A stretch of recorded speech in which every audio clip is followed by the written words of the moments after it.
Hello? Hello? We are under attack once I repeat. We're under attack. Alien virus. साल 2022 की एक ठंडी रात थी जब एक अद्भुत घटना ने पृथ्वी पर एक नया अध्याय लिख दिया।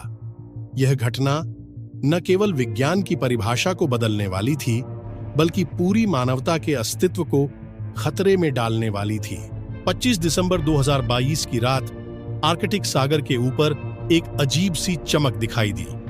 वैज्ञानिकों ने इसे पहले एक उल्कापिंड समझा, लेकिन जब अमेरिकी स्पेस एजेंसी नासा ने इसकी जांच की तो पता चला कि यह उल्कापिंड नहीं बल्कि एक एलियन स्पेसक्राफ्ट था। इस स्पेसक्राफ्ट के दुर्घटनाग्रस्त होने से एक अजीबोगरीब वायरस पृथ्वी पर फैल गया। इस एलियन वायरस का सबसे पहला प्रभाव आर्कटिक के पास एक छोटे से गांव में देखा गया। गांव के लोग अचानक बीमार पड़ने लगे। पहले उन्हें सर्दी जुकाम के लक्षण दिखाई दिए, लेकिन कुछ ही दिनों में यह बीमारी इतनी खतरनाक हो गई कि लोग बेहोश होने लगे और फिर धीरे धीरे उनकी मौत होने लगी। वायरस बहुत तेजी से फैलने लगा और जल्द ही यह पूरी दुनिया में फैल गया। डॉक्टर एमी टॉमसन और उनकी टीम को वायरस की पहचान करने का जिम्मा सौंपा गया। उन्होंने पाया कि यह वायरस धरती के किसी भी झांत वायरस से बिल्कुल अलग था।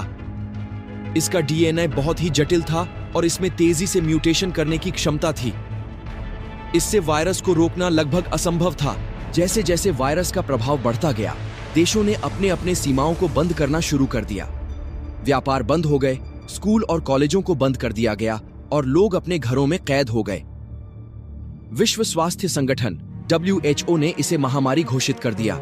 वैज्ञानिकों की टीम दिन रात इस वायरस का समाधान ढूंढने में लगी रही।